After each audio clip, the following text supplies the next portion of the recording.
Tonight, shipyard foreman Aaron Walsh discovers his iron-fisted boss, Margaret Flynn, collapsed in her office, drunk and delirious, with mysterious blue paint staining her trembling hands. As he carries her through the November storm to safety, her carefully constructed walls crumble, revealing a woman haunted by secrets that could destroy them both. What Aaron doesn't know is that this one act of kindness will uncover a hidden world of art, wealth, and heartbreak, and change his struggling family's life forever. Stay with me until the end of this incredible journey and comment your city below so I can see how far this story travels across the world. The November rain hammered Coastal Shipyard like bullets against steel, each drop exploding into spray that mixed salt air with the metallic tang of rust and industrial oil. Aaron Walsh pulled his collar higher against the storm as he made his final rounds through the empty facility, his boots echoing through cavernous workshops that had fallen silent for the night. At 32, he'd spent half his life in these buildings, working his way up from welder to foreman, through sheer determination and calloused hands that knew every rivet and beam in the place. The administrative building should have been empty by now. It was past 9, and even the most dedicated office workers had fled hours ago when the storm warnings escalated. But as Aaron approached the executive wing, a slice of golden light beneath Margaret Flynn's office door stopped him cold. His stomach clenched with familiar dread. Working late was one thing, but Margaret Flynn never left her office light on by accident. Everything the woman did was calculated, precise, controlled. Aaron hesitated, his hand hovering over the door handle. Margaret Flynn, or the Iron Lady, as the workers called her behind her back, was not a woman who invited casual interaction. In the 3 years since she'd taken over operations at Coastal Shipyard, she'd maintained a reputation for surgical efficiency and emotional unavailability that made grown men check their work twice and pray they never found themselves alone in a room with her piercing green eyes. She was beautiful in the way that expensive sculptures were beautiful, perfectly formed, untouchable and somehow dangerous to look at too closely. Her auburn hair was always pulled back in a severe bun that emphasized the sharp planes of her face, and she wore tailored suits like armor, each outfit probably costing more than Aaron made in a month. She was everything Aaron Walsh was not: educated, wealthy, refined, and she made sure everyone around her understood the distance between her world and theirs. But something about that light, about the unusual silence from an office that typically buzzed with phone calls and meetings, made Aaron's protective instincts override his social anxiety.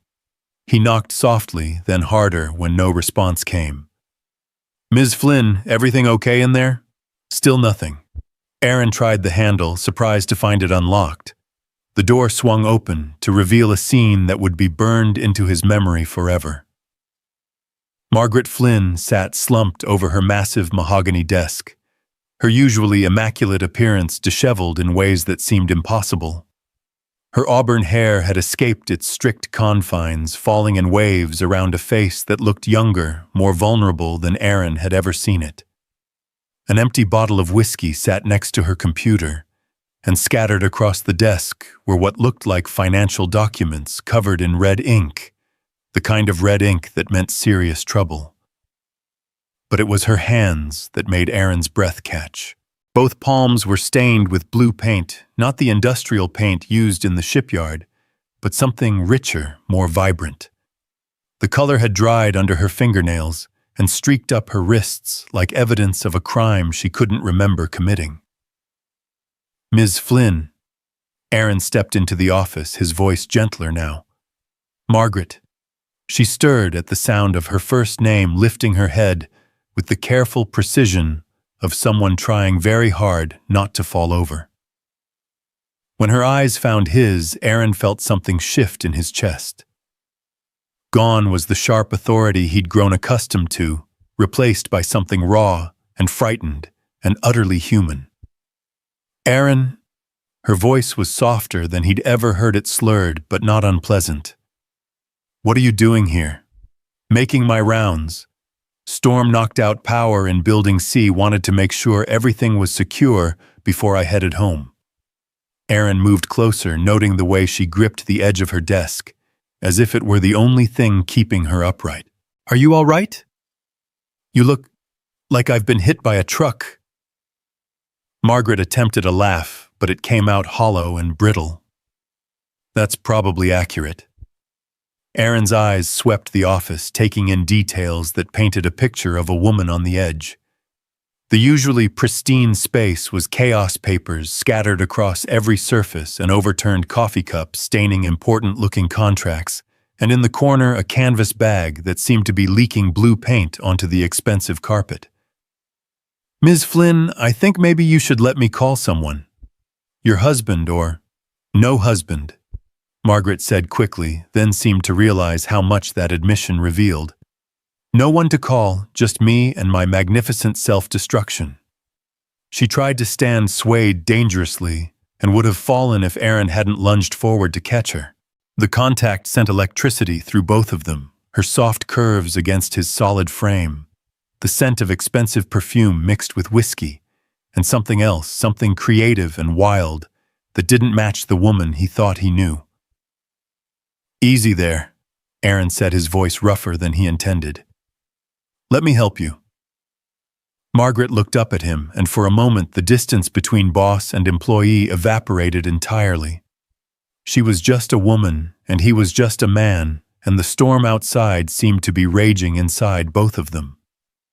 You don't understand, she whispered, her green eyes bright with unshed tears. I've ruined everything. The company, my life, everything I've worked for. And tonight, she gestured helplessly at her paint-stained hands. Tonight I did something I swore I'd never do again. What did you do? I remembered who I used to be. Before Erin could ask what that meant, Margaret's knees buckled completely. He caught her again, this time lifting her into his arms, with the easy strength of a man who'd spent his life doing physical labor. She felt lighter than he'd expected, more fragile, as if the armor she wore every day had been weighing her down. I'm taking you home, he said firmly. Can't go home, Margaret mumbled against his shoulder. Too many ghosts there. Too many memories. Erin hesitated, his mind racing through options. He could call a cab, but Margaret was in no condition to be left alone. He could try to find contact information for family or friends, but something about her earlier words suggested those options didn't exist. That left one alternative that his protective instincts were already embracing, despite every rational argument against it. Then you're coming home with me, he said. Margaret's head lifted from his shoulder, her eyes trying to focus on his face. That's inappropriate. You work for me. I work for the company. There are rules. Rules don't apply during storms, Erin said, already moving toward the door. And right now you need somewhere safe to sleep this off. My place is closer than any hotel, and I've got a couch that's seen worse nights than this. As he carried her through the rain toward his pickup truck, Erin couldn't help but notice how perfectly she fit in his arms, how right it felt to be protecting her instead of taking orders from her. Margaret Flynn, the Iron Lady, who'd never shown a moment of weakness, was clinging to his shirt like he was the only solid thing in a world gone sideways. The drive to Erin's trailer took 20 minutes through rain that hammered his windshield like machine gun fire. Margaret drifted in and out of consciousness, occasionally mumbling things that made no sense, references to gallery openings, and art critics' mentions of a sister named Sarah, and repeated apologies for something she called the betrayal. Erin lived in a modest double-wide on 5 acres outside town, a place he'd bought for himself and his 8-year-old son, Ethan, after his ex-wife had decided that single motherhood was too much responsibility. It wasn't much, 3 bedrooms, 1 bathroom, and a living room that served double duty as Ethan's homework space, but it was theirs, paid for with honest work and careful budgeting. This is it, Aaron said as he pulled into his gravel driveway. Not exactly executive housing, but it's warm and dry. Margaret stirred, looking out at the modest home with something that might have been longing. It looks peaceful. It is. Aaron killed the engine and came around to help her out of the truck. Most of the time. The babysitter, Mrs. Chen from down the road, met them at the door with raised eyebrows and the kind of knowing look that small-town residents perfected over decades of minding everyone else's business. "Storm get you folks?" she asked, taking in Margaret's disheveled appearance and the way Aaron was supporting her weight. "Something like that," Aaron replied. "How's Ethan?" "Sleeping like an angel. Finished his homework and went down without a fuss." Mrs. Chen gathered her purse and jacket, clearly eager to escape before the storm got worse. "You need anything else, you just holler." After the babysitter left, Aaron found himself alone with his unconscious boss in a living room that suddenly felt too small and too intimate. Margaret had passed out again in his arms, her breath warm against his neck, her paint-stained hands clutching his shirt like anchors. He carried her to the couch, settling her as gently as possible before covering her with the quilt his grandmother had made years ago. In sleep with her defenses down and her face relaxed, Margaret Flynn looked younger, more vulnerable. The sharp edges that made her so intimidating were softened by exhaustion, and whatever demons had driven her to drink herself unconscious in her office. Aaron was turning to leave when her voice stopped him. "Don't go," she whispered, her eyes still closed. "Please, I can't be alone with the dreams tonight." "What dreams?" "Fire. There's always fire, and I can never save her." A tear slipped down Margaret's cheek. "My sister. I couldn't save my sister." Aaron knelt beside the couch, his hand hovering uncertainly over her shoulder. "Margaret, you're safe now. Whatever happened, you're safe." Her eyes opened, then fixing on his with an intensity that made his breath catch. "Am I? Or am I just hiding again?" "Hiding from what?" "From everything I used to be. Everything I lost." Her paint-stained hand reached out, fingers grazing his cheek with surprising gentleness. "Aaron, can I tell you a secret?" "I'm listening." "I used to create beautiful things. Before I became this cold, calculating machine, I used to make art that made people cry. Real tears, not the fake ones they shed at corporate presentations." Her voice was getting drowsier, but her words remained clear. "And tonight, for the first time in 3 years, I picked up a brush again." Aaron's mind raced, trying to reconcile this confession with the woman he thought he knew. What kind of art? The kind that tells the truth. The kind that doesn't hide behind spreadsheets and profit margins. Margaret's eyes drifted closed again. The kind that reminds you what it feels like to be human. She was asleep before Aaron could respond, leaving him kneeling beside his couch, with more questions than answers. He studied her face in the lamplight, noting details he'd never had the chance to observe, before the small scar above her left eyebrow, the way her lips curved even in sleep, the paint stain on her temple that suggested she'd touched her face while working on whatever project had driven her to drink. This wasn't the Margaret Flynn he knew.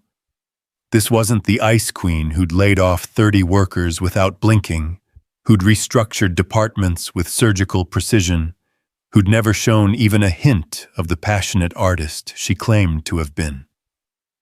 This was someone else entirely, someone broken and beautiful, and infinitely more complicated than the corporate facade she wore like armor. Aaron was still processing this revelation when he heard small footsteps in the hallway. Ethan appeared in the doorway, rubbing sleep from his eyes and wearing the dinosaur pajamas that were his current favorites. "Dad." "I heard voices. Is everything okay?" Aaron turned to shield his son's view of their unconscious guest, his mind scrambling for an age-appropriate explanation. "Everything's fine, buddy. Just a friend who needed somewhere to stay during the storm." Ethan's eyes, so much like his own, took in the scene with the kind of perceptive intelligence that sometimes made Aaron forget his son was only 8 years old. "Is that the lady from your work, the one you say is really smart but kind of scary?" "She's not scary right now," Aaron said gently. "Right now she's just someone who needs help. Like when I had the flu and you took care of me. Something like that." Ethan nodded with the easy acceptance of childhood, but his next words caught Aaron off guard. "She looks sad, Dad. Even when she's sleeping, she looks really sad." Aaron followed his son's gaze back to Margaret, seeing her through Ethan's uncomplicated perspective. The boy was right. There was something deeply melancholy about her relaxed features, as if grief had become so much a part of her that it showed even in unconsciousness. "Yeah, buddy. I think she is sad. Maybe when she wakes up, we can make her pancakes. Pancakes always make me feel better when I'm sad." Aaron smiled, his heart swelling with pride at his son's instinctive kindness. "That's a good idea. Now back to bed, you've got school tomorrow." After tucking Ethan in and listening to his prayers, which now included "the sad lady on our couch," Aaron returned to the living room to find Margaret stirring restlessly. She was mumbling in her sleep, her hands moving as if she were painting invisible pictures in the air. "Sarah, I'm sorry," she whispered. "I should have been there. Should have protected you." Aaron settled into his recliner, knowing he wouldn't be getting much sleep tonight. Something about Margaret Flynn's vulnerability called to every protective instinct he possessed, and the glimpses she'd given him of her hidden life only made her more intriguing. Who was Sarah? What had happened to drive Margaret from art to corporate management? And what was the significance of that blue paint that stained her hands like evidence of a secret life? As the storm raged outside and his unexpected guest fought invisible battles in her sleep, Aaron found himself watching over Margaret Flynn and wondering if this strange night might change both their lives forever. He didn't know yet that he was right, or that the woman sleeping on his couch was about to turn his carefully constructed world upside down in ways he couldn't imagine. The last thing Aaron remembered before exhaustion finally claimed him was the sound of Margaret's voice, soft and broken in the darkness. "I used to be someone else, someone worth loving." By morning, that confession would set in motion a chain of events that would challenge everything Aaron thought he knew about love, family, and the price of keeping secrets. But for now, there was only the storm, the silence, and two people who had no idea their lives were about to become impossibly beautifully intertwined. The next morning arrived with the kind of brittle clarity that only follows storms, both literal and emotional.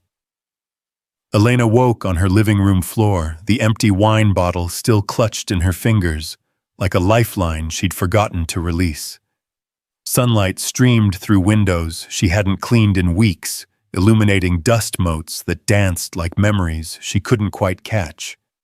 The leather folder lay beside her, its contents scattered across the hardwood contracts, bank statements, and that devastating confession letter written in James's careful script. She'd read it 3 times before exhaustion claimed her, each word carving deeper into the fragile foundation of everything she thought she knew about her life since David's death. Elena pushed herself upright, her body protesting against the hardwood's unforgiving embrace.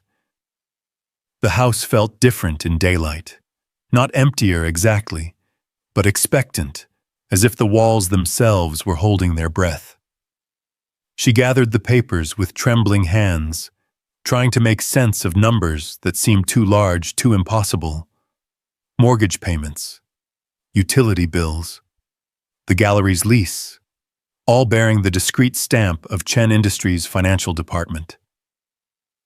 How long? She whispered to the empty room, her voice hoarse from last night's tears. How long have I been living a lie? The knock came at 10:30, soft but insistent. Elena knew, without looking, that it would be James, and something inside her chest twisted part anticipation, part dread. She caught her reflection in the hallway mirror and winced. Her dark hair hung in tangles around a face marked by mascara tracks and the kind of exhaustion that went bone deep. But there was something else there, too. Something she hadn't seen in months' fire. She opened the door to find James standing on her porch, looking as wrecked as she felt. His usually immaculate appearance had cracked shirt-wrinkled tie, absent dark hair falling across his forehead in a way that made him look younger, more vulnerable. In his hands, he carried a paper bag that smelled like fresh coffee and her favorite blueberry scones from Millfield's bakery.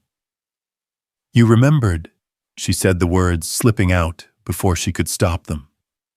"I remember everything about you, Elena." His voice carried the weight of sleepless hours.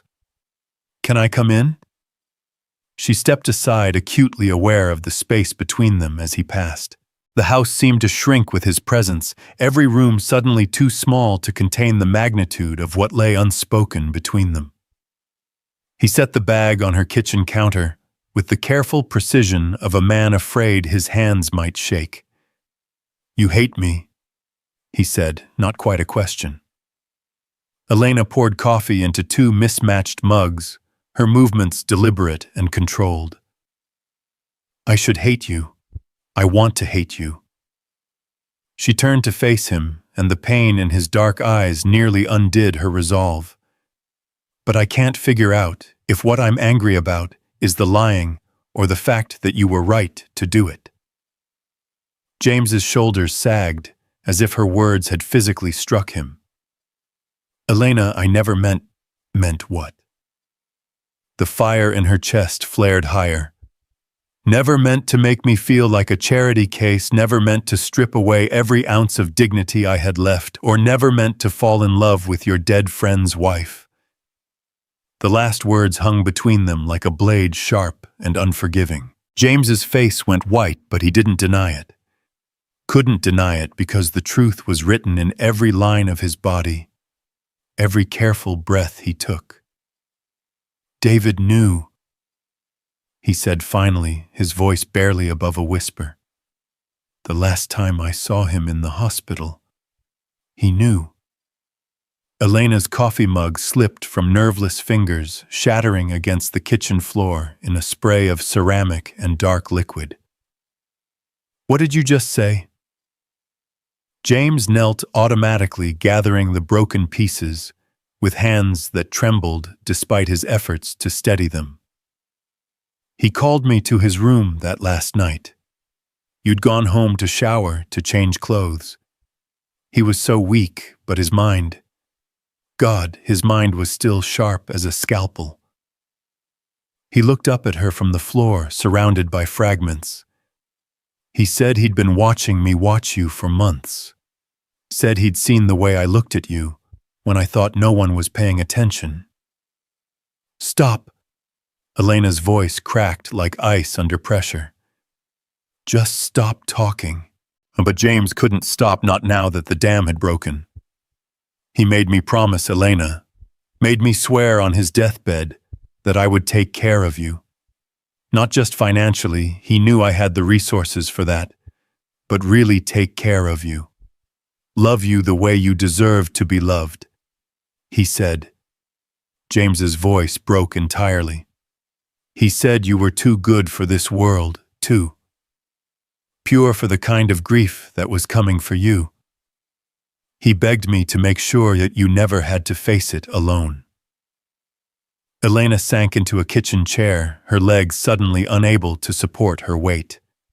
The room spun around her in sickening circles, reality reshaping itself with each of James's words. "He asked you to love me. He asked me to be worthy of loving you." James abandoned the broken mug, rising to his feet, but keeping his distance. There's a difference. Is there? Elena's laugh held no humor. Because from where I'm sitting, it looks like you've been following orders, playing the long game, waiting for the grieving widow to be desperate enough or lonely enough, broken enough to fall for your carefully orchestrated kindness. The accusation hit its mark. James flinched as if she'd slapped him, color draining from his face. You think this has been an act? You think I've been pretending? I don't know what to think. Elena's voice rose to a near shout. You've been paying my bills for 8 months, James. 8 months of lies, of me thinking I was somehow managing to survive on my own, that I had some shred of independence left. Do you have any idea what that does to a person? What it feels like to discover that every moment of pride, every small victory, every night I went to bed thinking I was strong enough to rebuild my life, all of it was an illusion you created. James's composure finally cracked completely. You want to know what this feels like? Fine. It feels like watching the woman you love disappear a little more each day and being powerless to stop it. It feels like standing in your driveway at 3 a.m. because you couldn't sleep. Couldn't stop worrying about whether you'd eaten dinner or if you were drinking yourself to death in that empty house. It feels like loving someone so much that you'd rather have them hate you for helping than lose them to grief. I never asked for your help. No, you didn't. You never ask for anything, Elena. You'd rather starve than admit you need someone. You'd rather lose everything than accept that maybe, just maybe, you don't have to carry the weight of the world alone. His voice gentled, becoming almost pleading. I've watched you for 2 years, first as David's friend, then as... God, I don't even know what I am to you now. But I've seen you give everything to everyone around you and never ask for anything in return. You think that makes you strong, but sometimes it just makes you unreachable. Elena stood abruptly, needing movement, needing space. She paced to the window that overlooked her backyard. The garden James had tended, the fence he'd repaired, the small stone path he'd laid, without ever asking permission or expecting thanks. Everything she'd thought was her own small rebellion against despair had his fingerprints all over it. The gallery, she said, her back still turned to him. How long before you would have bought that too, Elena? How long, James? The silence stretched between them, heavy with unspoken truths. When he finally answered, his voice was barely audible. The foreclosure notice was scheduled for next week. I'd already prepared the paperwork. She turned then, and the look on her face made him take an involuntary step backward. Get out. Elena, please. Get out of my house. Get out of my life. Take your money, your guilt, your deathbed promises, and get out. Her voice was steel wrapped in ice. I'll pay back every penny, even if it takes me the rest of my life. James stood frozen, his face a mask of devastation. You don't understand. I understand perfectly. I understand that I've been living in a dollhouse you built, playing at independence while you pulled all the strings. I understand that every conversation we've had, every moment of connection, every time I thought maybe I was ready to feel something again, it was all built on a foundation of lies and pity. It wasn't pity, James said desperately. Elena, what I feel for you has nothing to do with David, nothing to do with promises or guilt. It's over. The words came out flat, final. Whatever this was, whatever you thought it might become, it's over. James looked at her for a long moment, his dark eyes memorizing her face as if he might never see it again. Then, without another word, he turned and walked toward the front door. Elena heard his footsteps on the hardwood, heard the soft click of the door closing behind him, and then she was alone with the wreckage of everything she'd thought she knew about her life. She sank to the kitchen floor among the broken pieces of her coffee mug, her body finally giving in to the grief that had been building since the moment she'd opened that leather folder. But these tears weren't just for David anymore. They were for James, for the trust she'd lost for the future she'd allowed herself to imagine for exactly one perfect, impossible night. The house settled around her in its familiar emptiness, but now even the silence felt different. It felt final. 3 days passed in a blur of forced normalcy.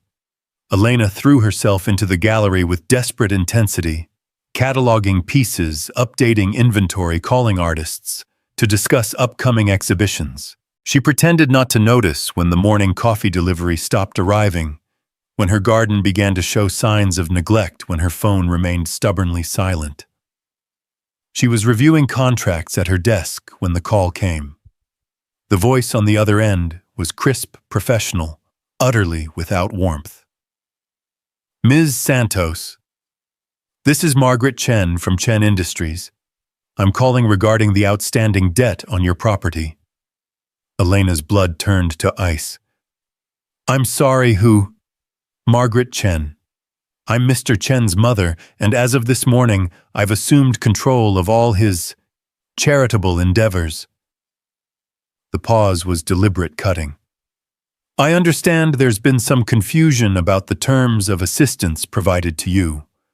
I'm calling to clarify that all financial support will be terminated immediately and will be expecting full repayment of the outstanding balance within 30 days.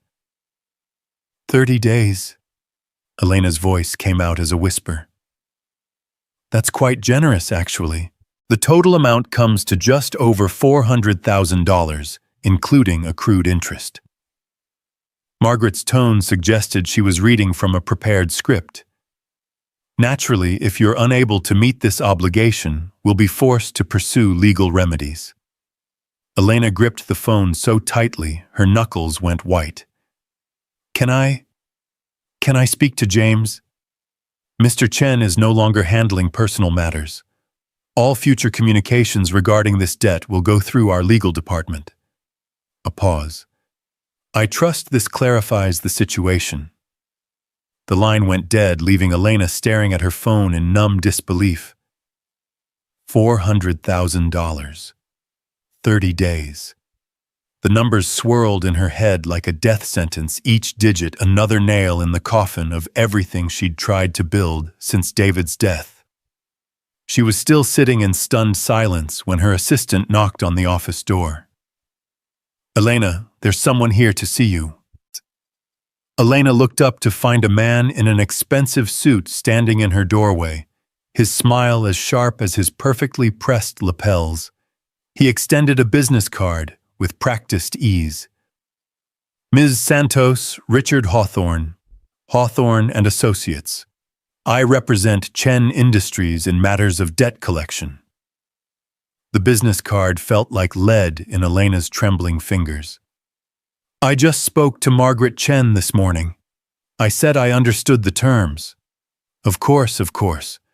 I'm just here to ensure there are no misunderstandings." Hawthorne settled into the chair across from her desk, without invitation, his movements predatory in their precision. $400,000 is quite a substantial sum. I imagine it would be difficult for someone in your circumstances to manage such an obligation. "What are you suggesting?" Hawthorne's smile widened. "There are alternatives, naturally. Your gallery, for instance, represents a significant asset. The building, the inventory, your client list properly valued, it might cover a substantial portion of the debt." Elena felt the walls of her office closing in around her. "You want me to sell the gallery?" "I want you to be realistic about your options, Ms. Santos. Chen Industries has been extraordinarily patient, but patience has its limits." He leaned forward conspiratorially. "Between you and me, Mrs. Chen was quite displeased when she learned about her son's unauthorized generosity. She's not inclined toward sentiment." "And James," Elena forced herself to ask, "what does he say about this?" "Mr. Chen has been relieved of his decision-making authority in this matter. Family business, you understand." Hawthorne stood smoothing his jacket. You have 28 days now, Ms. Santos. I'd suggest you use them wisely. After he left, Elena sat alone in her office as the afternoon light faded to evening. The gallery around her, her sanctuary, her life's work, the one thing that had remained truly hers, suddenly felt as fragile as spun glass. She walked through the familiar rooms, her footsteps echoing in the silence, and tried to imagine them empty, stripped of everything she'd built. Her phone buzzed with a text message from an unknown number. Meet me at Riverside Park, East Bench by the fountain. Come alone. Please. Elena stared at the message for a long time before grabbing her keys. She shouldn't go. Every rational part of her brain screamed that this was exactly the kind of mistake that had gotten her into this mess in the first place.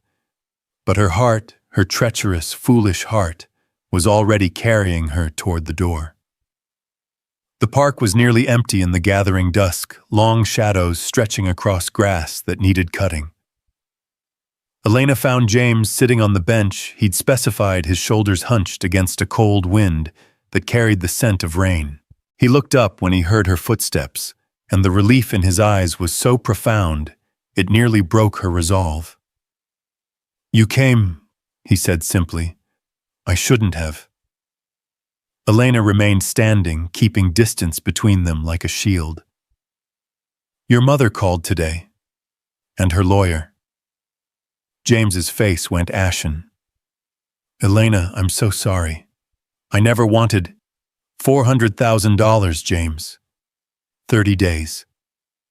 Her voice was steady, but he could see the tremor in her hands. "Did you know? When you were playing Savior, did you know this was how it would end?" "No." The word came out sharp, desperate. "I swear to you I had no idea she would do this. I never meant for you to get caught in the middle of our family politics." "Family politics?" Elena's laugh was bitter. "Is that what this is? Because from where I'm standing, it looks like punishment. Like your mother found out about your little charity case and decided to teach us both a lesson." James stood, and Elena automatically took a step back. The hurt that flashed across his face was almost too much to bear. "You're not a charity case," he said quietly. "You were never that." "Then what am I, James? What am I to you really? Because I can't figure out where the lies end, and whatever this is begins." James was quiet for so long that Elena began to think he wouldn't answer.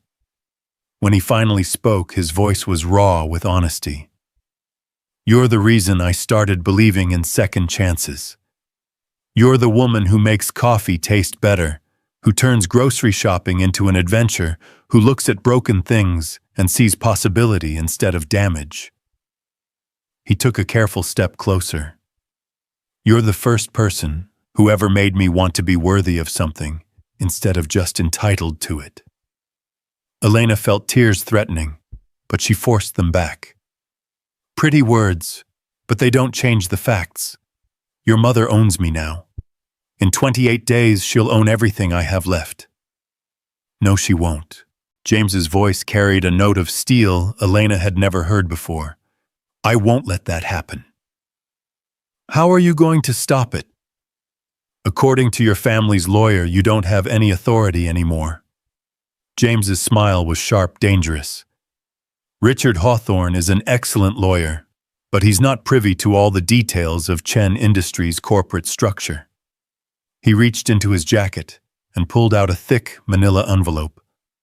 "My father wasn't just a businessman, Elena. He was a strategist. And he never trusted anyone completely, not even my mother." Elena stared at the envelope. "What is that?" "Insurance. The kind my father specialized in." James held it out to her. "Controlling interest in Chen Industries doesn't belong to my mother. It belongs to me. It always has. She just didn't know it because I never saw a reason to exercise that control. Until now." Elena took the envelope with shaking hands. Inside were legal documents that made her head spin, corporate bylaws, trust agreements, stock transfers.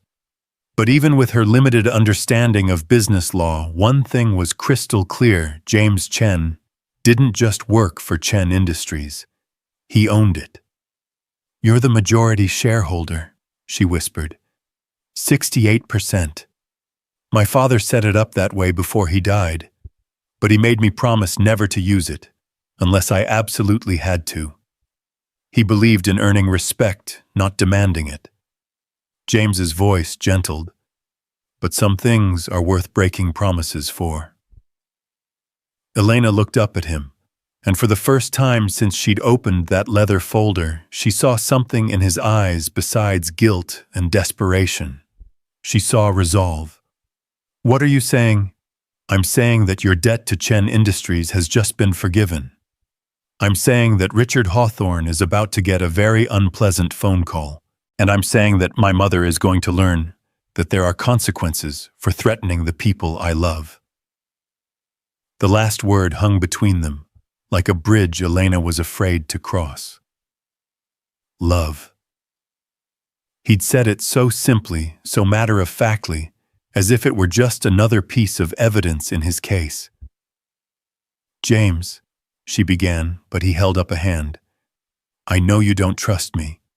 I know I've given you every reason to hate me. But Elena, I need you to understand something." He took another step closer, close enough that she could see the gold flecks in his dark eyes. "Everything I did, the bills, the mortgage, the garden, I did because I couldn't bear to watch you disappear. Not because David asked me to, not because I felt guilty, but because losing you would have killed me." Elena felt her carefully constructed walls beginning to crumble. "How do I know this isn't just another manipulation, another way to control the situation?" "Because I'm giving you a choice," James said simply. "The debt is gone either way. You're free either way. You can tell me to leave, to never contact you again, and I'll honor that. You'll never see me again, never have to wonder about my motives or my feelings. Your independence, your pride, it's all yours. And if I don't choose that—" James's smile was soft, tentative, full of a hope he was afraid to voice. "Then maybe we could start over. Really start over with no secrets, no hidden agendas, no debts between us. Just two people who've been through hell and somehow found each other on the other side." Elena stared at him, her heart hammering against her ribs. Everything rational in her screamed to walk away, to take his offer of freedom and run as far as she could. But standing there in the gathering darkness, looking into the eyes of the man who'd held her together when she was falling apart, she realized that sometimes the rational choice and the right choice weren't the same thing. "I'll need time," she said finally. "Time to think, time to figure out who I am when I'm not drowning in grief or anger or debt." James nodded, and the relief in his expression was profound. "However much time you need. And I'll need honesty. Complete honesty about everything. No more secrets, no more protection, no more decisions made for my own good." "Done." Elena took a shaky breath. "And I'll need you to understand that I might still decide to walk away. That loving someone isn't always enough to overcome the damage that's been done." "I understand," James said quietly. "But Elena, I'll be here either way. Whether you choose me or choose to leave, I'll be here. Because that's what love is, not needing someone to love you back, but choosing to love them anyway." As Elena walked back to her car, the manila envelope clutched in her hands like a lifeline, she realized that for the first time in 8 months, she wasn't afraid of tomorrow. She wasn't sure what it would bring, wasn't sure what choice she would ultimately make, but she wasn't afraid. And maybe, just maybe, that was enough to start with. The days that followed felt suspended in amber, each moment crystalline and strange. Elena moved through her gallery like a woman learning to walk again, every step deliberate, every breath conscious. The weight of the manila envelope now locked in her office safe seemed to change the very air around her, making everything lighter, yet somehow more precious. She was cataloging a new shipment of sculptures when her phone rang. The caller ID made her stomach clench. Margaret Chen. Ms. Santos. The voice was arctic. I understand you've been in contact with my son. Elena set down her clipboard with careful precision. Mrs. Chen, how can I help you? You can start by being realistic about your situation. James may think he's protecting you, but he's only delaying the inevitable. Margaret's laugh was sharp as broken glass. Did he show you those dusty old papers? Did he make you feel special, chosen? I don't know what you're talking about. Of course you don't. Men like my son, they collect broken things. Wounded birds. It makes them feel necessary. The pause was calculated, surgical. You're not the first, Ms. Santos. There was a teacher in Portland, a nurse in Seattle. Both convinced they were different. Both certain they'd found true love. Elena's grip tightened on the phone. You're lying. Am I? Ask him about Sarah Chen, no relation, despite the name. Ask him about the apartment he bought her, the medical school tuition he paid. Ask him what happened when she got too comfortable, too dependent. Margaret's voice dropped to a whisper. Ask him what happens when the novelty wears off. The line went dead, leaving Elena staring at her reflection in the gallery's front window. Outside afternoon, shoppers wandered past with their easy smiles and uncomplicated lives, and she envied them with an intensity that surprised her. When had simple happiness become such a foreign concept? Her hands shook as she dialed James's number. He answered on the first ring as if he'd been waiting. Elena, tell me about Sarah Chen. The silence stretched so long she thought the call had dropped. When James finally spoke, his voice was hollow. Where did you hear that name? Your mother called. She said. Elena's voice cracked. She said I wasn't the first broken bird you'd collected. Jesus. James's exhale was audible through the phone. Elena, can you meet me somewhere? This isn't a conversation for phones. Just tell me if it's true. Did you pay for someone else's life before me? It's complicated. That's not an answer. James was quiet for another long moment. Yes, but not the way my mother made it sound. Never the way she made it sound. Elena closed her eyes, feeling the world tilt sideways. I'll be at the gallery until 6. If you want to explain, you know where to find me. She hung up before he could respond, then spent the next 2 hours in a state of suspended animation, half hoping he wouldn't come, half terrified that he wouldn't. When the bell above her door chimed at 5:30, she looked up to find James standing in her entrance like a man facing execution. You came, she said, echoing his words from the park. I'll always come when you call. He stepped inside and she noticed he was carrying a worn leather portfolio. Even when I know you're going to hate what I have to say. Elena gestured to the small seating area she'd created near the back of the gallery, 2 chairs and a low table where she sometimes had coffee with clients. It seemed absurdly formal for what felt like a trial, but she needed the distance, needed something solid between them. Tell me about Sarah, she said once they were seated. James opened the portfolio and pulled out a photograph. The woman looking back at Elena was younger, maybe 25, with kind eyes, and the sort of wholesome beauty that belonged in coffee commercials. She was wearing scrubs and smiling at whoever held the camera with unguarded affection. I met her 3 years ago at a medical conference in Portland.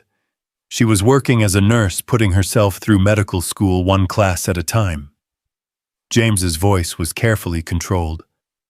Her father had died when she was 16. Cancer. Her mother worked 2 jobs just to keep food on the table. Elena studied the photograph, looking for similarities between herself and this stranger. And you decided to rescue her. I decided to help her. There's a difference. James pulled out another photo, Sarah in a graduation cap and gown, beaming beside James in an expensive suit. She was brilliant, Elena. Absolutely brilliant. But the system was designed to keep people like her out. No connections, no family money, no safety net. So you became her safety net. I paid for her last 2 years of school, yes. Helped her with living expenses, bought her a reliable car so she didn't have to take 3 buses to get to clinical rotations. James's fingers traced the edge of the photograph. She graduated summa cum laude, got into one of the best residency programs in the country. Elena felt something cold and sharp settle in her chest. And then she met someone. Another resident. Someone her own age, someone who understood her world in ways I never could. James's smile was sad, but genuine. Someone who loved her for who she was becoming, not who I wanted her to be. You lost her. I let her go. James corrected gently. Because that's what you do when you love someone. You want them to be happy, even if that happiness doesn't include you. Elena stared at the photograph spread across the small table. Your mother said there were others. There were. A teacher whose school was closing who would have lost her job and her pension. A single father whose son needed surgery they couldn't afford. James gathered the photos with careful hands. My mother sees charity where I see justice. She sees weakness where I see strength. And what do you see when you look at me? James met her eyes directly. I see the woman who makes me want to be better than I am. I see someone who's been through hell and came out fighting. I see... He paused, struggling with words. I see home, Elena. For the first time in my life, I see home. The confession hung between them like a bridge neither was certain they could cross. Elena felt tears threatening and forced them back, needing clarity more than comfort. How do I know this isn't just another pattern, another broken bird for your collection? Because you're not broken. James leaned forward, his eyes intense. Grieving, yes. Hurt, absolutely. But not broken. You've built something beautiful here, Elena. You've created art and community and purpose out of your pain. That's not the work of a broken person. Elena looked around her gallery, the carefully curated pieces, the warm lighting, the small touches that made the space feel welcoming rather than intimidating. She'd done that. Despite everything, despite the debt and the deception, she'd built something that mattered. Your mother won't give up, she said finally. She'll find other ways to come after me after us. Let me worry about my mother. James's voice carried that same note of steel she'd heard in the park. I've spent my whole life avoiding conflict with her, trying to be the son she wanted instead of the man I am. But Elena, I'm done pretending that keeping peace with her is more important than protecting the people I love. She'll disown you. Good. Maybe it's time I learned to stand on my own. Elena felt something shift inside her chest, a loosening of tension she'd carried for so long, she'd forgotten it was there. I'm scared, James. I'm scared of trusting you and being wrong. I'm scared of not trusting you and losing something real. I'm scared too. James reached across the table, his fingers barely brushing hers. I'm scared that I've ruined any chance we might have had. I'm scared that my need to protect you has hurt you worse than anything I was trying to protect you from. Maybe we can be scared together, Elena said softly. Maybe that's better than being brave alone. James's smile was like sunrise after the longest night. I'd like that. Being scared together, I mean. They sat in comfortable silence for a moment, the weight of confession and forgiveness settling around them like a blanket. Outside, the sun was setting, painting the gallery walls in shades of gold and amber that made everything look softer, more forgiving. "I want to show you something," Elena said suddenly. She stood and led him to a corner of the gallery she'd been working on for weeks. A small alcove where she'd been experimenting with her own pieces for the first time since David's death. The paintings were raw, emotional, full of dark blues and violent reds that spoke of grief and rage and slowly healing wounds. But threaded through the darkness were streaks of gold, hints of light that suggested dawn might be possible after all. "You painted these?" James's voice held wonder. "I started them the night after our fight. I was so angry, so hurt, and I needed somewhere to put all of it." Elena touched the edge of one canvas, her fingers coming away slightly stained with gold paint. But then something strange happened. The more I painted the darkness, the more I found myself adding light.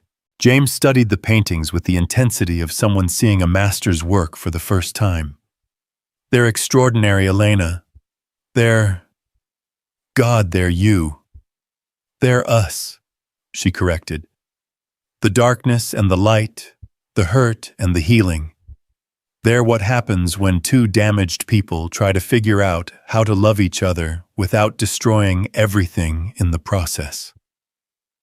James turned to look at her, and Elena saw tears in his eyes. "Are we going to figure it out? How to love each other, I mean." "I don't know," Elena said honestly. "But I know I want to try. Really try this time. With no secrets, no protection, no safety nets. Just us figuring it out as we go." "That sounds terrifying." "It sounds perfect." James moved closer, close enough that Elena could feel the warmth radiating from his body, could smell the faint scent of his cologne, mixed with something that was purely him. "Can I kiss you? Really kiss you this time? Not because we're both drunk on wine and grief, but because I love you and you might possibly love me back." Elena's answer was to reach up and touch his face, her fingers tracing the sharp line of his jaw, the faint scar above his left eyebrow that she'd never noticed before. "I might possibly love you back," she whispered. "But James, this time if we do this, we do it right. We do it honest." "Honest," he agreed, and then his lips were on hers, soft and sure, and full of promises they were both finally ready to make. The kiss tasted like new beginnings, and old sorrows like hope wrapped in caution, and love brave enough to try again. When they finally broke apart, Elena felt like she was seeing James clearly for the first time. Not as David's friend, not as her mysterious savior, not as the enemy who'd betrayed her trust, but as simply James. Complicated, flawed, brave, terrifying James. "Now what?" she asked. "Now we go slow," James said, his forehead resting against hers. "Now we learn each other all over again, but properly this time. No lies, no shortcuts, no skipping the hard parts." "I like the hard parts," Elena said, surprised by her own honesty. "They're usually where the interesting stuff happens." James laughed, the sound rich and genuine and full of relief. "In that case, Ms. Santos, I think we're going to have a very interesting time." They were interrupted by the sharp sound of Elena's phone buzzing against the table. She glanced at the screen and frowned. "Unknown number." "Don't answer it," James said quickly. "It's probably my mother. She has a dozen different phones, all untraceable." But Elena was already sliding her finger across the screen. "Elena Santos." "Ms. Santos, this is Detective Morrison with the Portland Police Department. I'm calling about an incident involving James Chen." Elena's blood went cold. "What kind of incident?" There was a break-in at his Portland residence early this morning. Mr. Chen was injured in the altercation. He's been asking for you. The phone slipped from Elena's nerveless fingers, clattering to the floor. James caught it before she could react, his face going pale as he listened to the detective's words. "I'm sorry, Detective Morrison, but I think there's been some mistake. James Chen is standing right here with me." The silence on the other end of the line was deafening. "Sir, I'm going to need you to repeat that. You said James Chen is with you right now." "Yes, he's been here for the past hour. We've been together since 5:30. "Sir, that's impossible. James Chen was found unconscious in his Portland home at approximately 6 this morning. He's been in surgery for the past 4 hours. Elena felt the world tilt sideways, reality reshaping itself in ways that made no sense. James, the man who just kissed her with such tender honesty, was staring at the phone with an expression of absolute confusion. "Detective," James said carefully, "I think you need to know that James Chen is not in Portland. James Chen is in Millfield, Oregon, has been all day, and has definitely not been the victim of any crime. And I am James Chen." The detective's pause was pregnant with implications Elena wasn't ready to consider. "Sir, I'm going to need you to come down to the station. Both of you. There are some questions that need answering." As Elena watched James end the call, she realized that their story was far from over. In fact, it was possible that everything they thought they knew about James, about his past, about his identity, was about to be called into question. "James," she said quietly, "who the hell are you really?" The look of genuine confusion on his face was almost worse than any lie could have been, because Elena was beginning to suspect that James Chen, the man she was falling in love with, the man who'd just promised her complete honesty, might not know the answer to that question himself. "I don't know," he whispered, and Elena realized that their real journey was just beginning. The drive to the police station passed in a blur of streetlights and unanswered questions.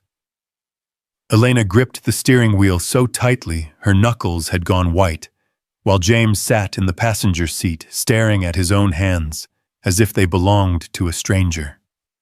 The silence between them was different now, not comfortable, not charged with possibility, but heavy with the weight of everything they didn't understand. "There has to be an explanation," Elena said for the third time, her voice cutting through the quiet. "Identity theft, maybe, or someone using your name." "Using my name and living in my house," James replied hollowly. The detective said Portland residence. "Elena, I have a house in Portland. I've had it for 6 years. She pulled into the police station parking lot, the harsh fluorescent lights making everything look stark and unforgiving. "Then we'll figure it out. Whatever this is, we'll figure it out together." James looked at her, and the gratitude in his eyes was so profound it made her chest ache. "You believe me. Even with all of this insanity, you believe me." "I believe you don't know what's happening," Elena said carefully. "I believe you're as confused as I am. Beyond that..." She turned off the engine and faced him fully. "James, I need you to think. Really think. Is there anything at all that you haven't told me? Any family history? Any medical issues? Any gaps in your memory?"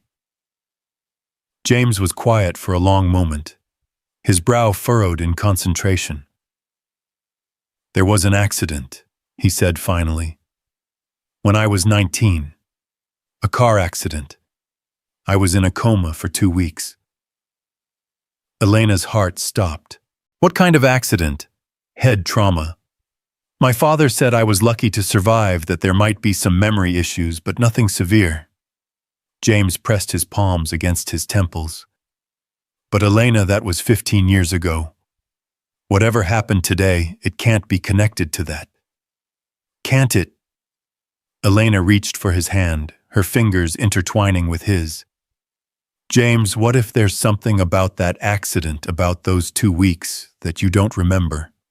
What if your family, my family, wouldn't lie about something like this? But even as he said it, James's voice lacked conviction. Would they put uns? Elena thought about Margaret Chen's cold efficiency, her surgical precision in delivering threats. Your mother called me a broken bird. She told me about other women you'd helped. She seemed to know an awful lot about your personal life for someone who claims to disapprove of your choices. She's always been controlling, but this… James shook his head. This would be insane, Elena. You're talking about some kind of conspiracy, some kind of elaborate deception that's been going on for years. I'm talking about a family with unlimited resources and a son who nearly died in an accident that left him with memory issues. Elena's voice was gentle but firm. I'm talking about a mother who clearly believes she knows what's best for everyone around her. Before James could respond, Elena's phone buzzed with an incoming call. The caller ID made her blood run cold. Margaret Chen. Don't answer it, James said immediately. I have to. She might have answers. Elena swiped to accept the call. Mrs. Chen. Where is he? Margaret's voice was sharp with panic, all her earlier composure gone. Where is my son? He's with me. We're about to go into the police station to… No. The word came out like a gunshot. You cannot let him go in there. You cannot let him talk to them. Elena felt ice forming in her veins. Why not? Because you don't understand what you're dealing with. Because there are things about James, about our family, that are more complicated than you could possibly imagine. Then explain them to me. Margaret's laugh was brittle, desperate. Over the phone with police listening to every word, Ms. Santos, if you care about my son at all, you will bring him to the Chen estate immediately. Before this goes any further, before people get hurt who don't deserve to be hurt. People like the man in Portland who's been beaten half to death. That's not my son, Margaret said quietly, and that's exactly the problem. The line went dead, leaving Elena staring at her phone in stunned silence. Beside her, James had gone pale. What did she mean, that's not her son? Elena asked. I don't know. James's voice was barely a whisper. But Elena, I think we need to make a choice. We can go into that police station and hope they have answers, or we can go to your mother and demand the truth. It might not be safe. If she's been lying about something this big, if there's something I don't remember. Elena looked at the police station's bright windows, then at the man beside her who had somehow become the center of her world despite everything. James, do you trust me? With my life? Then we go to your mother. But we go together and we don't leave until we have the whole truth. Elena started the engine, her hands steadier now that she'd made a decision. Because I'm tired of living in a world where nothing makes sense. I'm tired of loving someone I don't fully understand. The Chen estate sat on 50 acres of manicured perfection, a monument to wealth and control that made Elena feel small and insignificant. The house itself was a masterpiece of modern architecture, all clean lines and soaring glass that reflected the moon like a mirror. As they pulled through the wrought iron gates, Elena noticed security cameras tracking their progress with mechanical precision. I grew up here, James said quietly. But looking at it now, it feels like a prison. Maybe it was always supposed to. Margaret Chen was waiting for them on the front steps, her usually immaculate appearance disheveled. Her silver hair had been pulled back hastily, and she wore a simple black dress that made her look older, more fragile than Elena had expected. Thank God, Margaret breathed as they got out of the car. I was terrified you'd gone to the police. We still might, Elena said firmly. That depends entirely on what you tell us in the next 10 minutes. Margaret's laugh was hollow.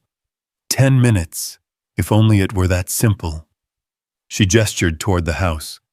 Please come inside. This conversation requires privacy. The interior of the Chen house was as intimidating as its exterior soaring ceilings. Priceless art furniture that looked like it belonged in a museum rather than a home. Margaret led them to a study lined with floor-to-ceiling bookshelves, the air heavy with the scent of leather and old money. Sit, Margaret said, gesturing to 2 chairs arranged in front of a massive mahogany desk.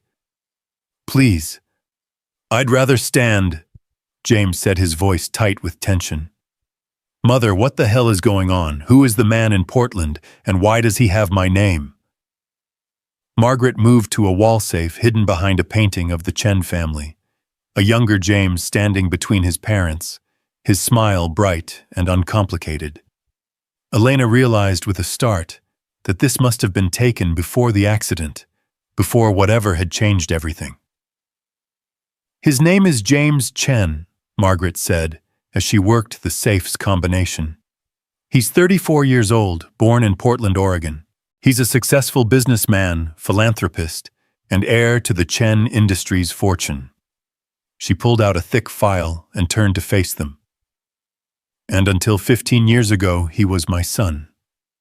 Elena felt the world tilt sideways. What are you saying? I'm saying that the man standing in this room, the man you've fallen in love with, is not James Chen. Margaret's voice was steady, clinical. His name is David Kim. He was 21 years old when he nearly died in a car accident that took my real son's life. James staggered backward as if he'd been physically struck. That's impossible. You're lying.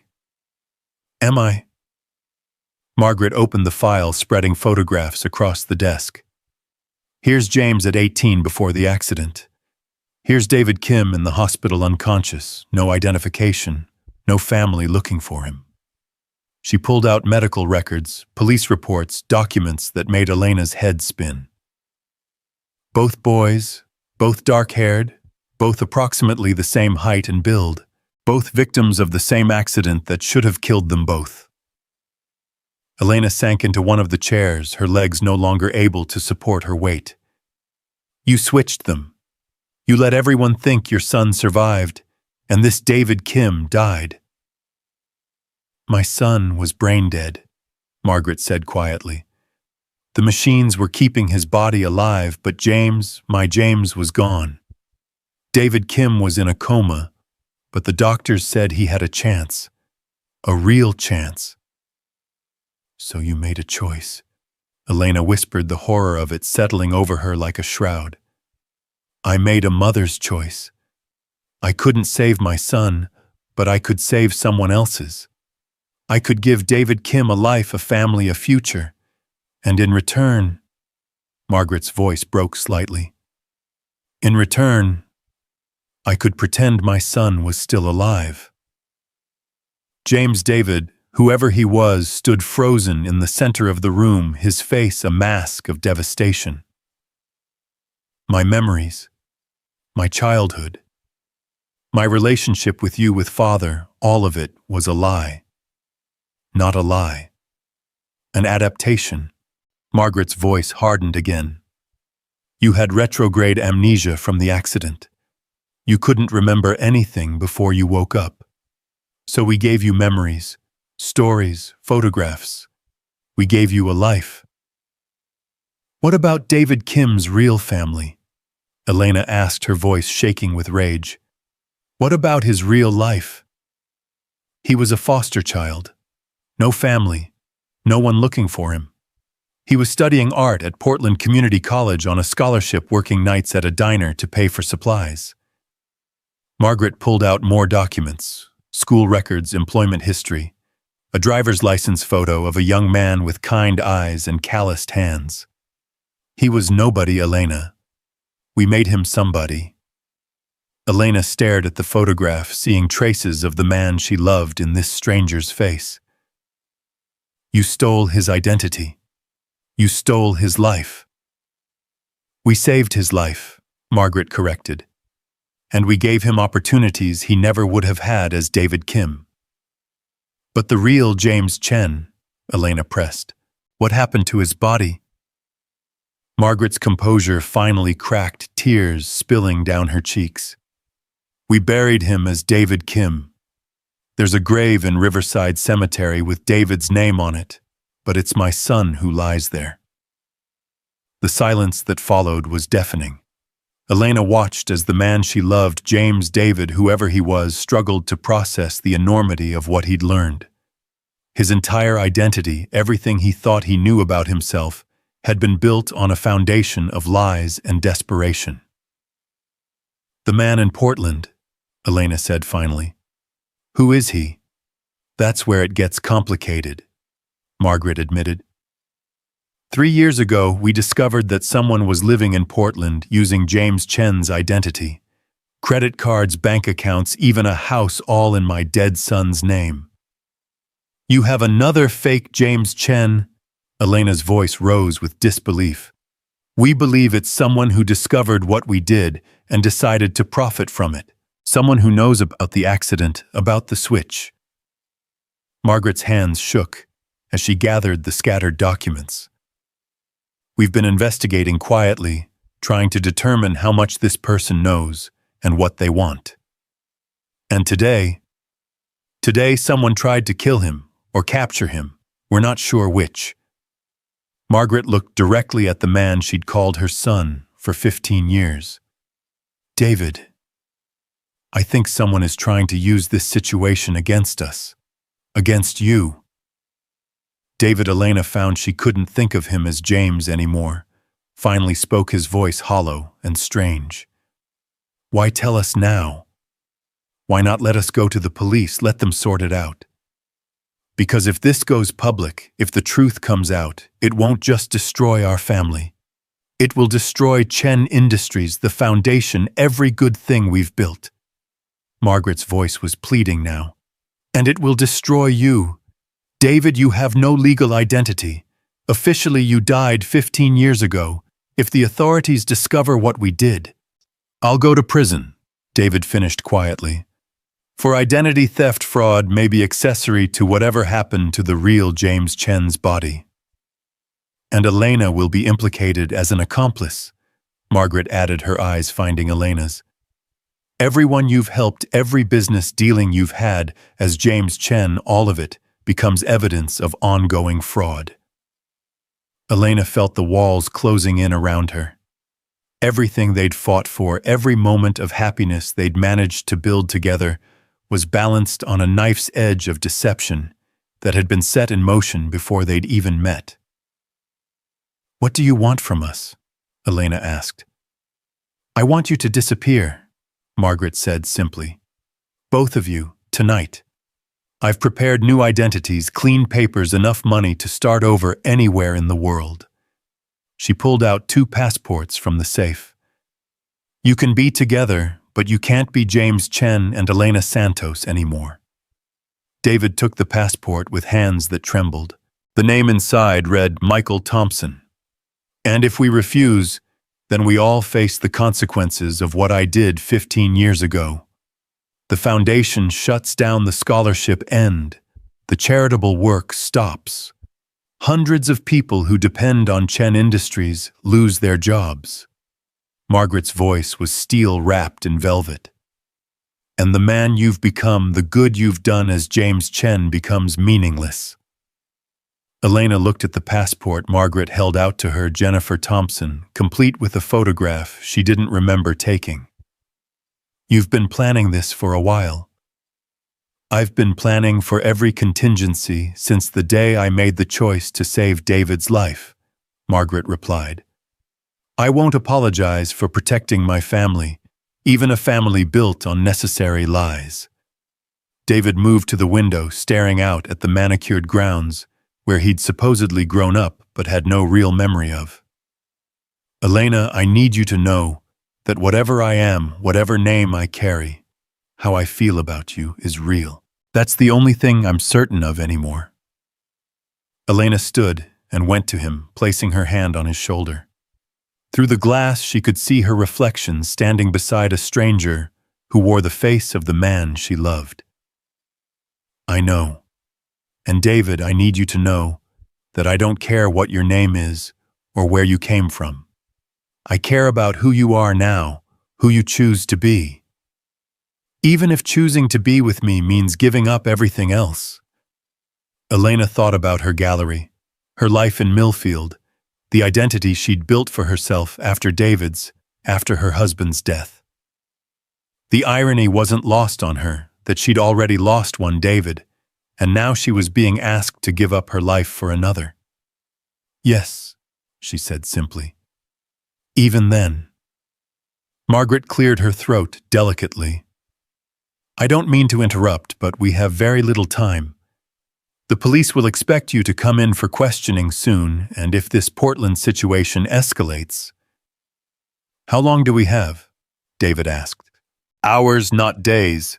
I've chartered a private jet to Vancouver. From there, you can go anywhere: Europe, Asia, South America. I've established accounts in your new names enough to live comfortably while you decide what kind of life you want to build." Elena felt a hysterical laugh building in her chest. "You make it sound so simple. Just walk away from everything and everyone we've ever known." "Simple, no." Margaret's expression softened slightly. "But necessary. And Elena, you wouldn't be walking away alone. You'd be walking away together." David turned from the window, his eyes finding Elena's. "It's your choice. I won't ask you to give up your life for me, not after everything you've already lost." Elena thought about her gallery, about the paintings she'd been working on, about the life she'd been rebuilding piece by piece. Then she thought about the alternative: watching David get arrested, seeing their relationship dissected in courtrooms and newspapers, losing him to a system that would never understand the impossible choices that had brought them together. "If we do this," she said finally, "if we take these new identities and disappear, can we ever come back? Not as James Chen and Elena Santos," Margaret said gently. "Those people would have to cease to exist. But as Michael and Jennifer Thompson, you could build whatever life you wanted. Start a new gallery, create new art, help new people." Margaret's voice carried a note of hope. "You could be free in ways you never imagined possible." Elena looked at the passport in her hands, at the photograph of a woman who looked like her, but carried a stranger's name. "What happens to our old lives, to the gallery, to the house David bought me?" "I'll handle everything. The gallery will be sold, the proceeds donated to charity in your memory. Your house will be handled similarly." Margaret's efficiency was both impressive and terrifying. To the world, Elena Santos will have suffered a breakdown following her husband's death and taken her own life. James Chen will have died in the same incident. "You'll stage our deaths," David said, his voice flat. "I'll stage your disappearance in a way that allows you to live. There's a difference." Elena felt tears threatening, but she forced them back. "I need a moment. To think, to process all of this." "Of course. But Elena, please remember, whatever choice you make has to be made soon." Elena walked to the other side of the study, needing distance from both Margaret's calculating efficiency and David's patient suffering. She found herself standing in front of a bookshelf lined with photo albums, and without thinking, she pulled one down and opened it. The photographs inside told the story of a family that had never really existed: birthday parties and holidays and graduations featuring a boy who wasn't really their son. But as she turned the pages, Elena saw something else: genuine love, real affection, moments of authentic happiness, despite the foundation of lies beneath them. "He was happy here," she said aloud, not turning around. "David was happy as your son." "Yes, Margaret said softly. I think he was. Despite everything, I think we managed to give him that. Elena closed the album and turned back to face them. David was watching her with eyes that held 15 years of borrowed memories and one night of devastating truth. Margaret stood beside her desk like a general planning a campaign, every detail mapped out, except for the human hearts that would have to live with the consequences. If we do this, Elena said, there's no going back, no changing our minds, no contact with anyone from our old lives. None, Margaret confirmed. And if we don't, then we face whatever comes together, knowing that it will likely destroy everything we've all worked to build. Elena moved back to David's side, taking his hand in hers. His fingers were cold, trembling slightly, but his grip was steady. What do you want to do? I want to be with you, he said simply. Everything else, the money, the company, the identity, none of it matters compared to that. Elena squeezed his hand, feeling the weight of their impossible choice settling around them like a shroud. Then we run. We take your mother's passports, and we run, and we figure out how to build a life that's actually ours. Margaret's relief was visible, her shoulders sagging, as if she'd been holding her breath for hours. You're making the right choice. I know it doesn't feel like it now, but you're giving yourselves a chance at something real. Something built on the biggest lie imaginable, Elena pointed out. Something built on love, Margaret corrected. The lie was what I did 15 years ago. What you're doing now is choosing each other, despite everything that's tried to keep you apart. As they prepared to leave the Chen estate forever, Elena found herself thinking about the paintings she'd been working on. The dark blues and violent reds shot through with unexpected gold. Perhaps those paintings had been prophetic after all, depicting not just her journey through grief, but her transformation into someone brave enough to walk away from everything familiar in pursuit of something true. Are you ready? David asked, as Margaret handed them a final envelope filled with cash and documents. Elena looked back at the house where he'd grown up as someone else's son, then forward to the car that would take them to an airport and a plane and a life that existed only in possibility. No, she said honestly, but I'm ready to try. As they drove away from the Chen estate, Elena realized that she was finally free, not from her past, which would always be part of her, but from the weight of other people's expectations about who she should be and how she should grieve and what kind of life she deserved. For the first time since David's death, her husband's death, she corrected herself, understanding now why the names had always felt so significant. She was choosing her own future. And she was choosing it with a man who might not know his own name, but who knew with absolute certainty that he loved her enough to risk everything for the chance to find out who they could become together. The private jet's engines hummed beneath them as they climbed through the darkness, leaving behind the lights of Portland and everything they'd ever known. Elena pressed her face to the small window, watching America disappear beneath a blanket of clouds, and wondered if this was what death felt like, this strange suspension between one life and another, this weightless moment when everything familiar fell away. No regrets? David asked softly from the seat beside her. He was holding their new passports, studying the photographs, as if he could memorize their new faces into being. 1,000 regrets, Elena replied honestly. But not about this choice. Never about this choice. They landed in Vancouver as the sun was rising, two strangers with borrowed names and uncertain futures. Margaret had arranged everything with her characteristic efficiency, a hotel suite overlooking the harbor, a rental car, even a preliminary apartment lease in Whistler under their new identities. But as they stood in the customs line, Elena felt the full weight of their transformation settling over her like lead. Michael Thompson, the customs officer said, examining David's passport. Purpose of your visit to Canada?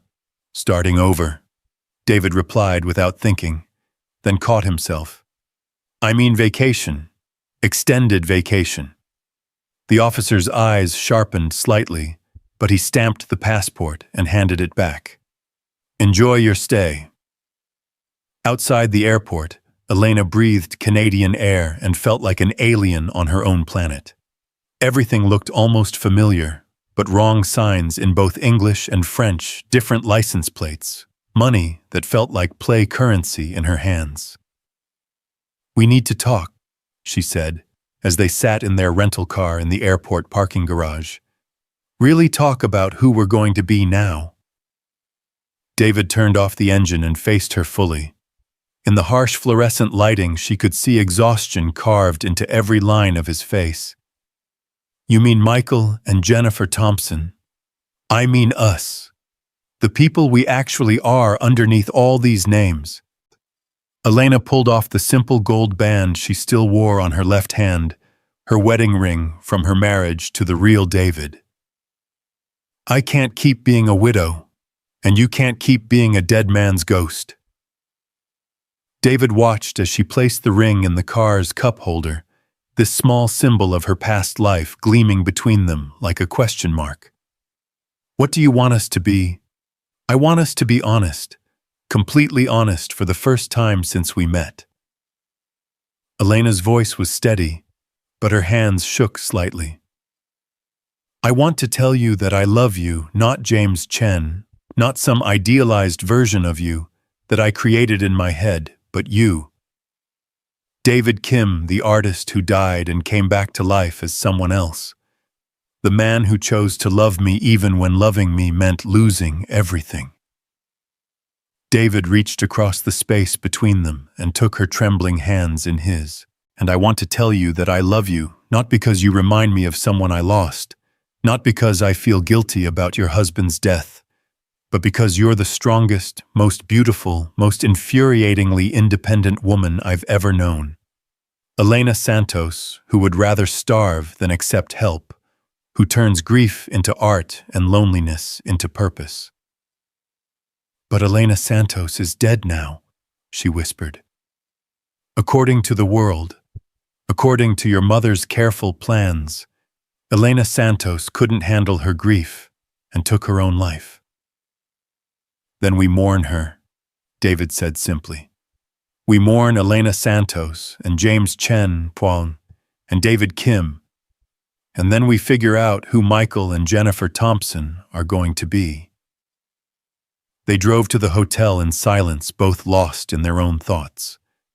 Their suite was luxurious in the way that only unlimited money could buy floor-to-ceiling windows, Egyptian cotton sheets, a balcony that overlooked the harbor, where cruise ships prepared for their journeys to Alaska. Elena stood on that balcony as the sun climbed higher, watching ordinary people live their ordinary lives, and felt the strange grief of being erased from the world. I keep thinking about my gallery, she said, when David joined her outside. About the paintings I was working on, the artists whose careers I was trying to launch. About Mrs. Henderson, who comes in every Tuesday to look at the same landscape painting because it reminds her of her late husband's favorite fishing spot. She'll find another gallery, David said gently, but not one that knows she prefers her coffee with exactly 2 sugars and cream, or that she's saving up to buy that painting for her anniversary next month. Elena's voice cracked slightly. I built something that mattered, David. Small maybe, but real. And now it's just going to disappear, like it never existed.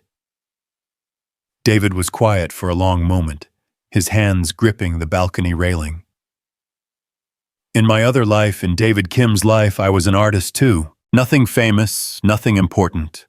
I painted portraits of homeless people trying to show their dignity, their humanity. I probably would have spent my whole life unknown, struggling to pay rent, fighting for gallery space. Do you miss it? That life you never got to live. I miss the certainty of it. I knew who I was then, even if I was nobody special. David turned to look at her, his eyes bright with something that might have been tears. But Elena, I can't regret losing that life if losing it brought me to you. Even if I'm not really Elena anymore, you're more Elena than you've ever been. Names are just sounds, Jennifer. Identity is what we choose to do with the time we're given. The way he said her new name made it sound like an endearment, a secret shared between lovers. Elena felt something inside her chest loosen, not the grief which would probably always be with her, but the fear. The fear that she was losing herself, that she was disappearing into someone else's story. Jennifer, she repeated, testing the syllables. Jennifer Thompson, who loves a man named Michael and is brave enough to rebuild her life from nothing. Michael Thompson, who fell in love with a widow and learned that sometimes the best way to honor the dead is to live fully for the living. They spent the rest of the day walking through Vancouver, learning the geography of their new world. They bought clothes that Jennifer Thompson might wear, simple and practical but beautiful. They opened bank accounts and applied for Canadian social insurance numbers, the mundane bureaucracy of becoming real again. With each signature, each form filled out, Elena felt their old lives receding further into memory. That evening they sat in a small restaurant in Gastown sharing pasta and wine, and the strange intimacy of two people who had nothing left to hide from each other. "What kind of life do you want?" David asked as they lingered over dessert. "Really want if we could have anything." Elena considered the question seriously. "I want to create something again. Not a gallery this time, something new. Maybe an art therapy center, a place where people who are grieving can learn to express their pain through creativity." "That sounds like something Jennifer Thompson would do. What about you? What does Michael Thompson want?" David smiled, the first genuinely happy expression she'd seen from him since learning the truth about his identity. "I want to paint again. Real painting, not the careful corporate art that James Chen collected. I want to get my hands dirty to create something messy and honest and mine." "We could do it together," Elena said suddenly. "The art center. You could teach painting while I handle the business side. We could help people the way we've helped each other. A partnership. A real partnership. No secrets, no hidden agendas, no one person trying to save the other." Elena reached across the table and took his hand. Just two people building something beautiful together. David brought her hand to his lips, pressing a soft kiss to her knuckles. "I love you, Jennifer Thompson." "I love you too, Michael Thompson." As they walked back to their hotel through the bustling Vancouver streets, Elena felt something she hadn't experienced in 2 years. Excitement about the future. Not just contentment or resignation, but genuine anticipation for what was coming next. They made love that night, with a tenderness that was entirely different from their previous encounters. There was no grief driving them together, no desperate need to fill the empty spaces left by loss. This was about choice, about two people who had seen each other at their absolute worst and decided they wanted to build something together anyway. Later, as David slept beside her, Elena stood at the window, watching the harbor lights reflect on the water. She thought about the real David, her husband, and felt the familiar ache of missing him. But for the first time, that ache wasn't accompanied by guilt about moving forward. He would have wanted her to be happy. He would have wanted her to love again. "I'm sorry I have to let you go," she whispered to his memory. "But I think you'd understand." 3 months later, they were living in a small house in Whistler, surrounded by mountains that made Elena feel simultaneously insignificant and infinite. The art therapy center was still just a dream, but they'd started small weekend workshops for local residents, painting classes for teenagers, grief counseling sessions that Elena had trained for through correspondence courses. David had set up a studio in their converted garage, and his new paintings were unlike anything he'd created as James Chen. They were raw, emotional, full of the kind of truth that could only come from someone who had died and been reborn. Elena posed for some of them, not glamorous portraits, but honest studies of a woman learning to be herself again. "You're different," David said one evening, as they worked side by side, she on grant applications for their proposed center, he on a canvas that seemed to capture the exact color of her hair in candlelight. "Different how? Lighter. Like you've finally put down something heavy you've been carrying." Elena looked up from her paperwork and studied his face. "So are you. You smile more now. Real smiles, not the careful ones James Chen used to wear." "Maybe because Michael Thompson doesn't have to be perfect. He just has to be honest." They were interrupted by a knock at the door, unexpected and sharp. David and Elena exchanged glances. They'd been careful about avoiding unnecessary attention, about keeping their new life as private as possible. David opened the door to find a woman in her 60s standing on their porch, her silver hair perfectly styled, despite the mountain wind. Elena's blood turned to ice when she recognized Margaret Chen. "May I come in?" Margaret asked, her voice carrying its familiar authority. "How did you find us?" David's voice was tight with tension. "I've always known where you were. I've been watching from a distance, making sure you were safe." Margaret stepped inside without waiting for permission, her eyes taking in their modest home with something that might have been approval. "You look happy." "We are happy," Elena said firmly, "which is why, whatever brought you here, the answer is no." Margaret's smile was sad but genuine. "I'm not here to ask you to come back, Elena. I'm here to tell you that you're free." "We're already free." "No, you're still hiding, still looking over your shoulders, still afraid that someone will discover who you really are."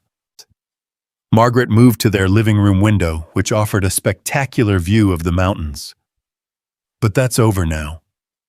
David joined Elena on the couch, their hands automatically finding each other. "What are you talking about? The man in Portland, the one who was using James's identity, he's dead. Really dead this time. And with his death, all the loose ends that threatened to unravel our carefully constructed story have been tied up." Elena felt her chest tighten. "You killed him." "I didn't have to. He died in the hospital 3 days ago, from complications related to his injuries. Natural causes, the doctors said. Poetic justice, I prefer to think." Margaret turned back to face them. "But his death means that you can stop running if you want to. You can come home." "This is our home," David said firmly. "Is it? Or is this just another place you're hiding?" Margaret's voice was gentle but challenging. "Elena, your gallery is still sitting empty in Millfield. I never sold it, never donated the contents. I kept hoping that someday you might want to reclaim your life." Elena's heart skipped a beat. "The gallery still exists. Everything exists. Your house, your bank accounts, even your car is still in the garage where you left it." Margaret pulled out a thick envelope. "All it would take is some creative storytelling, a breakdown, a brief hospitalization, a gradual recovery with the help of a caring friend." "James Chen would still be dead," David pointed out. "Yes, but David Kim could come back to life. The real David Kim with his real history, his real identity. We kept all of his records, all of his documentation. It's been waiting for 15 years for him to reclaim it." Elena felt the room spinning around her. "You're saying we could go back to our real names, our real lives. I'm saying you could stop hiding and start living as yourselves. Elena Santos and David Kim.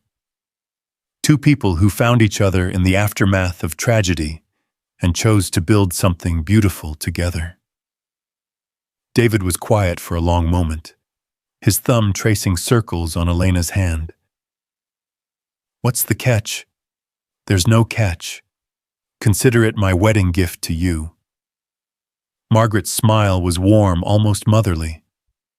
Because you are going to get married, aren't you? Michael and Jennifer are all well and good for playing house, but Elena and David deserve something real. Elena looked at the man she loved. James, David, Michael, it didn't matter anymore, and saw her own hope reflected in his eyes. We could really go home. You could really stop running, Margaret confirmed. The question is, do you want to? Elena thought about Mrs. Henderson and her Tuesday coffee visits, about the artists whose careers she'd been nurturing, about the life she'd built with such careful intention before everything fell apart. Then she thought about David Kim, the young artist who'd never gotten the chance to see what he might become, whose dreams had been buried under someone else's identity for 15 years. Yes, she said simply, we want to go home. 6 months later, Elena stood in the doorway of her gallery in Millfield, watching David, the real David Kim, hang his latest painting. It was part of a series he'd been working on called Resurrections, portraits of people who had lost themselves and found their way back to something better. Mrs. Henderson is coming in today, Elena said, checking her appointment book. She's finally ready to buy that landscape painting. The one that reminds her of her husband's fishing spot. The very one. She said she had a dream about him last week, and he told her it was time to stop visiting the memory and start living with it. David climbed down from the ladder and pulled Elena into his arms. She still wore a simple gold band on her left hand, but now it represented a new promise, a new beginning. They'd been married in a small ceremony in Whistler, before returning to Millfield with Margaret Chen as their only witness and the mountains as their cathedral.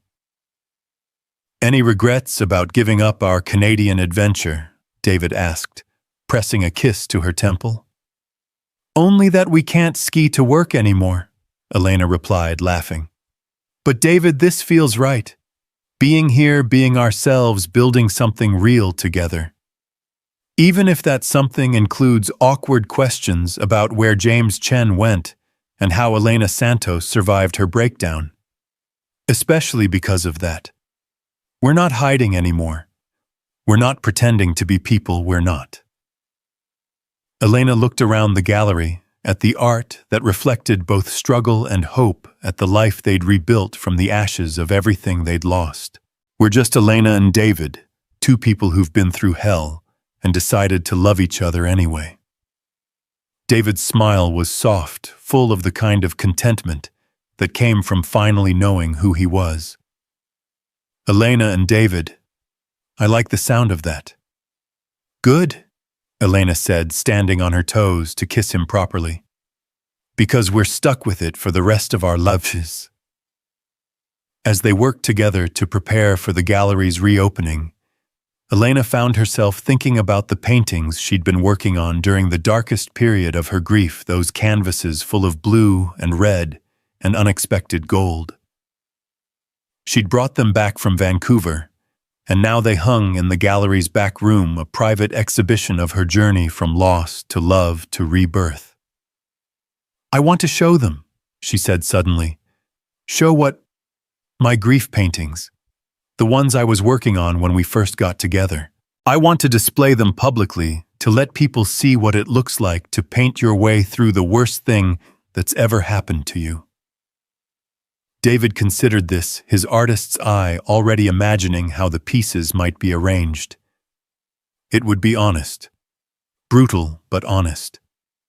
Exactly. No more hiding, remember.